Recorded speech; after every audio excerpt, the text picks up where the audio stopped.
HP Media.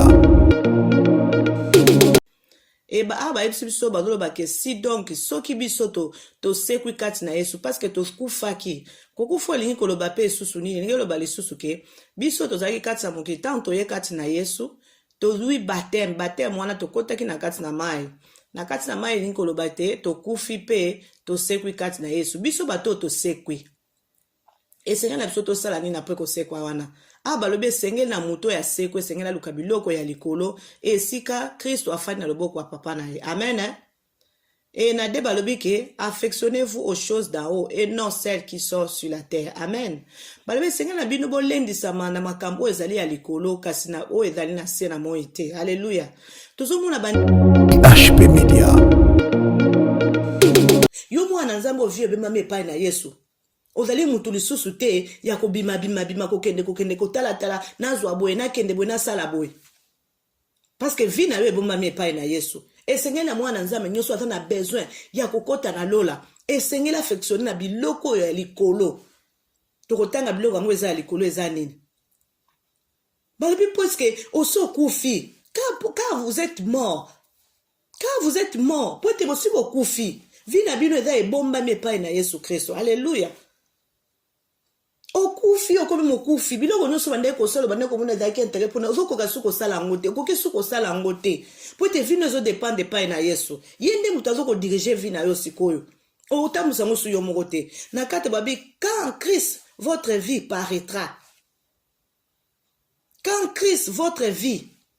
paraîtra babi mpona Yesu HP Media, la chaîne qui vous édifie.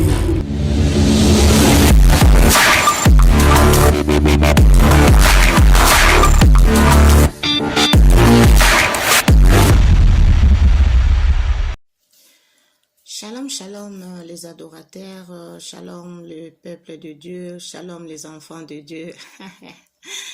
Merci beaucoup. Naye kopesa nzambe na biso merci po na ndinga bateli yo na ngai pe kokomisa biso na tango yo. Bien aimé tozokende oka eloba na nzambe. Moi message muke o nzamba pesi nga na yo na pokwa lelo tokende koyoka yango parce que Bible ezoloba ete notre Dieu a toujours des bons projets pour nous. Les projets qu'il a formés pour nous c'est pour le bonheur et non pour le malheur. Alléluia. Tozokende oka eloba na nzambe, nzamba yebi pourquoi alingi kopesa biso message na pokwa lelo. Amen amen. Nde yamboto banda message na biso toke kobondela pona kotika nyonso na maboko na nzambe. Amen. Seigneur de gloire, topesi o merci komisa manetola malibanga na talo obongo na kate. Merci mokonzi po tobomba ki obatela ki biso pe kokomisa biso na tango yo papa. Yawe merci po topesi biso susu opportunité ya koya na présence na yo koyoka oyo bongisi po na tia na biso. Papa tika ete molimo santo ba koza contrôle bomo ya moko na moko. Neko nyonso akoka iloba o nzambe ete lilobo ekote zo esika pe ba kochango na misala nkolo. Topesi o merci zo ke moza lokum. Tobonde na kombo na Yesu Kristo nde tolobi gloire et louange à toi Seigneur Jésus. Amen amen.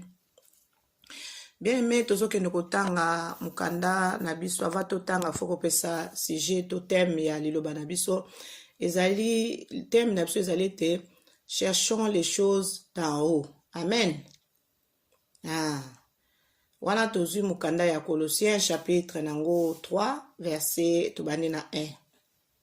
Amen, je lis au nom de notre Seigneur Jésus-Christ. Si donc vous êtes ressuscités avec Christ, cherchez les choses d'en haut, où Christ est assis à la droite de Dieu. Amen. Na mukanda Kolose bazobisa biso awa ne bandeli na 1 balobi soki bino bosekwi kati na Yesu kati na Kristo esengeli na bino boluka biloko ya likolo esika oyo Kristo afandi na loboko ya mobali ya papa na ye. Amen amen. Esengeli na oyo nyonso andimeli Yesu balobi soki vraiment yo kufi osekwi kati na Yesu esengeli na okoluka biloko ya likolo. Bien aimé tozalaki na mokili oyo ezalaki lokola makambo tonde kosala tozalaki lokola bakufi ozosala makambo oyo ezokomona yo moko ozoyeba yango te parce que ntango ozoyeba eloko te se kozala lokola mokufi parce que mokufi ayebaka eloko moko te. Amen. Eba bayebisi biso bazoloba ke si donc soki biso tosekwi kati na Yesu parce que tokufaki kokufa lingi koloba pe susu nini lingi loba lisusu ke biso tozalaki kati na mokili tant toye kati na Yesu tozwi baptême wana tokotaki na kati na mai na kati na mai elingi koloba te tokufi mpe tosekwi kati na Yesu. Biso bato tosekwi. Esengeli na biso tosala nini apres kosekwa wana?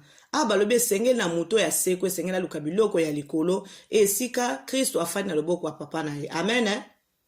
Et na de balobi ke affectionnez-vous aux choses d'en haut et non celles qui sont sur la terre. Amen. Balobi esengeli na bino bolendisama na makambo ezali ya likolo kasi na o ezali na se na moi te. Alléluia. Tozomona bandimi ebele kati na Yesu lelo bana Nzambe. Na esengeli na bango ke andimeli Yesu esengeli te aluka makambo malamu oyo Nzambe aza kosepela nango parce que balobi tango ndimeli Yesu vie na yo zo dépendre su na yo moko te obandi ko dépendre na Yesu. Donc Yesu nda bandi ko conduire vie na yo abandi ko sala ko tinda yo ko koyebisa yo sengelo sala bo mais tozomona kati na Yesu bandeko bandimeli Yesu balingi kotambusa vie na bango kaka ndenge banda kotambusa makala. Alors esengeli kotikela Yesu atambusa vie na ye mais ye alingi kotambusa vie na ye moko. Balobi esengeli na bino botambusa na babiloko to na bongisama na babiloko oyo ezali ya likolo kasi oyo ya sete. Biloko ya se eza nini bandeko na ngai? Biloko ya se eza biloko oyo tozomona makambo ya bafitilité, nalingi nazwa boye, nalingi nakende boye, nalingi nasala boye, nalingi namona kaka boye. Bien aimé. Mais bazoba biso toluka biloko ya likolo. Tango yo ndimeli Yesu, oza na bit moko oyo ndimeli Yesu. Bit neza ni ya okota na lola. Po mutu akota na lola eza na ba principe bien aimé. Ba principe yo mwana Nzambe po kota na lola. Na se na moya eza na babiloko ebele oyo eza na tina moko te. Toyebi yango ata tango tozalaki na mokili. Tango tondimela Yesu te biloko wana ezalaki kaka. Mais eza na biloko wana tende komema biso na lola ndenge balobi. Esengeli na biso tokangama na babiloko oyo eza ya likolo. Oyo ezo permettre biso tokota na lola. Mais oyo ya se te. Mais tomoni lelo bato balingi biloko mingi ya se. Nazwa kaka boye, na bala, na sala bolibala eza mabe te, mosala eza mabe te, makambo nyonso banini eza mabe te, mais eza lango vraiment très important parce que vie na yo okokozwa biloko nyonso ozwi yango na se na moi, mais sache-le bien que tu vas mourir. Après tout ça, tu vas mourir. Tu mourras. Et tu vas aller où avec tout ce que oyo za nango na se na moi parce que yo tongo ndimeli Yesu na bit moko. Soko yeba ikozana na baposa na ka babiloko mokilo esengelo ndimela Yesu te parce que tango zo ndimela Yesu c'est que ozo lingo kabona na babiloko moko bo esengelo kabona na babiloko moko ozuka biloko ya likolo eko permettre yo ke tango yo ozo ndimeli Nzambe ozo eba vie na yo ozo tala siko ke lelo yo ngana na kokufa na kozala te e bomo inangai ekozana esikani soki ozwi biloko nyonso ase na moi soki ozwi biloko nyonso ase bandeko bolimbisi ozwi biloko nyonso ase tango yo kokufa biloko nyonso wana okende nango wapi? Na 3 bazobisa biso car vous êtes mort et votre vie est cachée avec Christ en Dieu. Alléluia. Balobi po ete bino bokomi bokufi boza ya kokufa pe bomoi na bino ebombami epai na Nzambe to epai na Kristo. Alléluia. Balobi po bino bokufi kokufa o bazoloba wake eza kokufa ne kokoboma babiloko nyonso baposa na nzoto kufi evi na yo eza ya kobata mepai na Nzambe bomoi na yo ebomba mepai na Nzambe kufa ezali kobake kufa babiloko nyonso bandeki kolinga o bandeki kolinga bandeki komona yango eza ki vraiment intérêt na yo donc oza mukufa o bandeki kosala na bandeki kokende babar o bandeki kokende koyiba ozalaki kotonga ozalaki mwasi ya ndumba ozalaki makambo ebele bandeki kosala oyo bandeki kosala ngo na facilité mais tango ndimeli Yesu okomi mokufi cela veut dire que mokufi soki aza kufi akokokosala eloko moko lisusu te. Donc azokoka kosala eloko moko te cela veut dire que yango ezoba ke vie na yo ebombami epai na Nzambe yo mokufi kosala so eloko moko te kokufa nini po na bandaki kotonga na kotonga lisusu te nazalaki koyina na koyina lisusu te nazalaki kosala ndumba to nazalaki na eloko songolo na kosala ngo lisusu te po ete vie na nga ebombami epai na Yesu yo mwana Nzambe vie ebombami epai na Yesu ozali mutu lisusu te ya kobima kokende kotala nazwa boye nakende boye nasala boye parce que vie na yo ebombami epai na Yesu esengeli na mwana Nzambe nyonso aza na besoin ya kokota na lola esengeli affectionner na biloko ya likolo tokotanga biloko yango eza ya likolo eza nini balobi puisque oso kufi car vous êtes mort po ete bosi bokufi vie na bino eza ebombami epai na Yesu Kristo. Alléluia.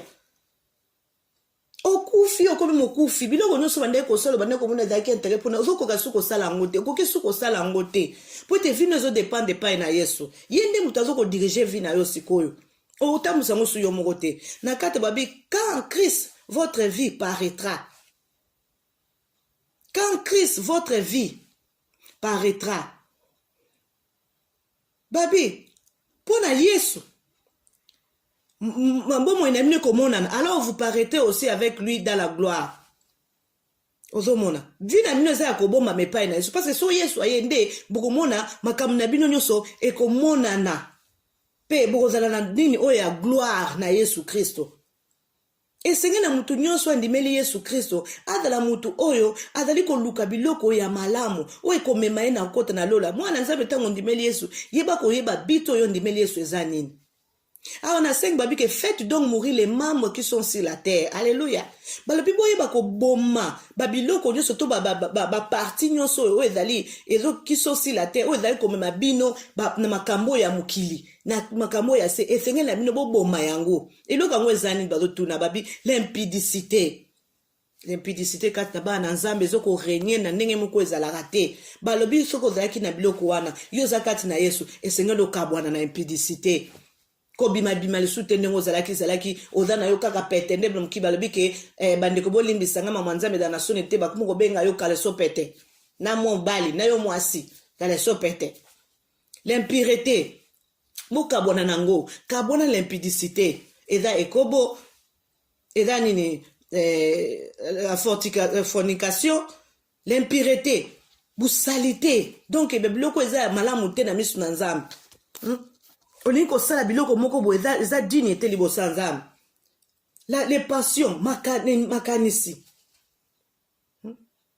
les mauvais désirs ba posa ya mabe esengelo kabona nango la cupidité posa ya mbongo bana nzambe lo balingi mbongo yango mo bazokota bonganga ngana zwa kaka soki bateye babike fo bate babike mbongo na yo kuna nzaba fungoli ba finance na nzonga segu wana ozomona penda ke ye penda soki ayoki bongo ale wana penda mbo yake nzambaza na ye alors nzamba na kati ya mbongo te haleluya mwana nzamba kumoli abi pona mbongo akenuka atiki na ye makamwa nzambe babi okabwana biloko wana cupidité qui est une idolâtrie ba biloko nyonso wana eza ba idolâtrie soko lingi biloko nyonso wana zo linga ngo mingi yo mwana nzambe yeba ete oza na kati ya idolâtrie eza lokolo zoko adoro zoko bonde zoko kumba mela biloko wana olingi biloko wana mingi alors bible zo so sengi na soto adorer kaka Yesu Kristo yo mwana nzambe ondimeli Yesu esengelo luka biloko la likolo ba biloko nyonso eza idolâtrie batu balingi vina bango ya mabe baposa ya mabe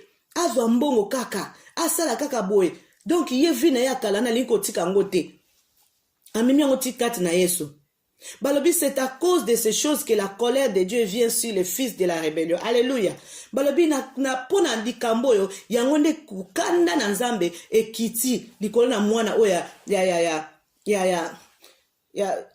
ya mbeba alléluia mwana libungi nde kanda na Yesu nde kitaka à cause de ces choses babi pona tina likambo o nde kanda na nzambe ezokwelela mwana libungi alléluia esenge na yo okeba bana nzambe tokeba keba tala ndenge ozotambula fi na yo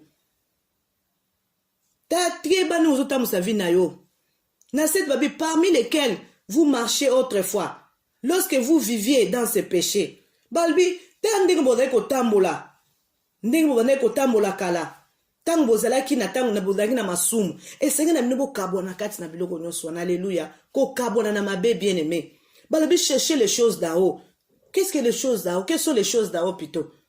Toke no tanga ba choses d'en haut yo lingi nzambe olingo kota na lola mais senge na yo tambola ndene senge lo zala ne biloko ngwa chose d'en haut ezani yo babi senge mwana nzamba luka toke otala kuna na mukanda na biso ya Galates chapitre 5 verset 22. Wana toke kotanga ngokuna. Dans Galates 5 22 balobi, mais les fruits de l'esprit c'est l'amour. Biloko mulimbo babi ce sont les fruits de l'esprit. Te senge na mwana nzambe babi to luka biloko likola ngwezani eza bambuma molimo. Bambuma molimo mwana nzambe oya ndimeli Yesu mokonzi mabikisi na ye. Oya zwivi na ye alobi ke non ngana tiki Makamu nyonso banaye kosala kosala ngo te nde balobi na Kolose kuna okati nyonso comme lokwa mukufi po mukufi ko kosala so eloko te. Babe senge boluka biloko ya likolo esika Kristo afandi na loboko ya papa na ye ya mobali. Haleluya. Biloko yango likolo babe eza bambuma molimo. Babi biloko yango ezani batangi na biso bisela amour bolingo. Mwana Nzambe oandimeli Yesu senge aza na bolingo. Balobi la joie, mwana Nzambe azala na esengo. Malgré ba problème ba circonstance ça, mais faut la kisa esengo eza kati na yo. La paix, mwana Nzambe sengeli kimi ezala kati na yo. Mais tozo mona lelo kimi ezate kati na bana Nzambe. Malgré ndimeli Yesu mais azaka ka motema kaka na sala boy, na zwa boy. Azwi bo Nzambe ba pese musala, ba pese mo eloko amona kaka zotonda kaka te. Kimi ezate kati sa bomo ene. Azwa kaka onde ko wana azwi. Donc azo se contacter te na eloko ya zana. Donc kimi ezakati na ete. Posa kaka zwa kaka onde ko na za yepe kaka zwa yango. Alléluia. Balobi patience. Est-ce que mwana Nzambe azana patience? Asenge eloko epai na Nzambe. Papa na lingo pesa nga libala, papa na lingo pesa nga musala, na lingo pesa nga voyage na ngina sala eloko tel boy. Na sala ba faire. Ozobonela Nzambe, mais zwa patience. Nzambe yebi, Nzambe abongisa eloko malamu pona mwana ye. Du fait que patience eza soute kati sa bana Nzambe, yango moni bana Nzambe bili ba koti bonganga. Akeko simba, ba chantre, ba pasteur. Nga pena zwa kaka na koma lokola ndeko boy okeko kota kuna ba yesu abi eza nango mabete tango kota kuno yeba kiteke sawa mais tango comme da babandi ko pesa yo ba lobi ke eza chemin non retour et comme opesa mama na opesa papa na yo pona nini po patience ezate ba do senga mwana Nzambe singa na patience la bonté kozala malamu na bato kozala malamu na bato kotalisaka bato bolamu ata butasali yo mabe luka vraiment luka réconciliation moko boyoka na malamu. Babi la fidélité, bénédité, babi que bénité, ça, cause la paix malamu na bato, fidélité, cause na fidélité, cause fidèle. Moi, Nzambe, fidélité, ça le soute kat saba Nzambe. Omona mobile penza musali na Nzambe me azoko sa mwasi na ye abimane na ser moko boye ou bien ayibaka na ye akenda ba kope moko boye o eza na nini moko malamu te. Alinko kosa, akosa mwasi na ye po ani po aza fidélité. Amen hein. Yango wana esengeli na biso bana Nzambe balobi te boluka biloka likolo yango nde ezali ba fruit de l'esprit yango nde muteko kotisa ona lola besengeli mwana Nzambe so yebi mwana ko yeba mwana Nzambe oko comprendre babiloko eza babiteni o bilembo ezotalisa mwana Nzambe o azape na mwana Nzambe azobanga Nzambe okuta babilembo wana eza kati na ye bambuma wana ezali omona bolingo eza kati na ye esengo ezala kati na malgré ba problème eza paix du cœur babi là où il y a pas la paix Dieu n'est pas là la patience la patience toujours malgré problème bien azozela kaka libala na ngai azozela kanza makopesa nga kaka malgré ça ata toujours na sengo bonté bolamu na batu tangu nyonso fidélité ata toujours fidèle na Nzambe na ye wandimeli fidèle na makambo bapese na musala pesa salaka ata fidèle na ngazo ko protéger musala na ye aliko bebisa musala na ye te opo bapese nga nini boy en tout cas aza mwana Nzambe abali mwasi na ye azolakisa fidélité epa ya mwasi na ye mwasi pa azolakisa fidélité epa mobali na ye. Alléluia. Yango neza ba fruit de l'esprit yango na ngaki na bisa mwana Nzambe nyonso o Nzambe alingaki ete tangu yo ndimeli ye yeba ete oso sekwi kati na Yesu soki osekwi kati na Yesu esengelo lukabilo kalikolo esika Yesu afandi na loboko ya papa na mama na ye yango loko ya papa na ye bolimbisa na loboko ya papa na ye ya mobali. Amen bandi bolimbisa loboko ya papa ya mama te loboko ya papa na ye. Alléluia. Nzambe azwa lukumu. Alléluia. C'est ça, nous sommes des humains, donc l'erreur est humaine, donc toku misanzambe zamba alingi yo nangai alingete tangu yo ndimeli Yesu esengela yo olukabiloka likolo yango nde ezali ba fruit de l'esprit foko tika biloko nyonso oya sena moyo ezanga tina weza ba fitité oke memena eloko moko te bien aimé balobi vina yo ya lobi yo yebiango te balobi d'abord oyeba kobongisa ni na yo nzela na yo éternité na yo. Où sera ton éternité? Où sera ton éternité? Yangwana tangu zana bomwe tangu yo ndimeli Yesu esengeli kokabona babiloko nyonso ezanga tina koluka obongisa nzela na yo ya lola yango nde babibiloko likolo ba fruit de l'esprit efanda kasi na yo na mwana Nzambe kokabona babiloko nyonso nyonso bandai kosala okosala ngo sute pour la nini parce que vie na yo eza caché epai na Yesu Kristo. Alléluia.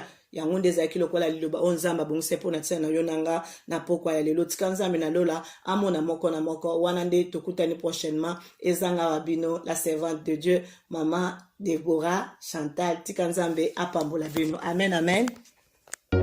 IHP Media, la chaîne qui vous édifie.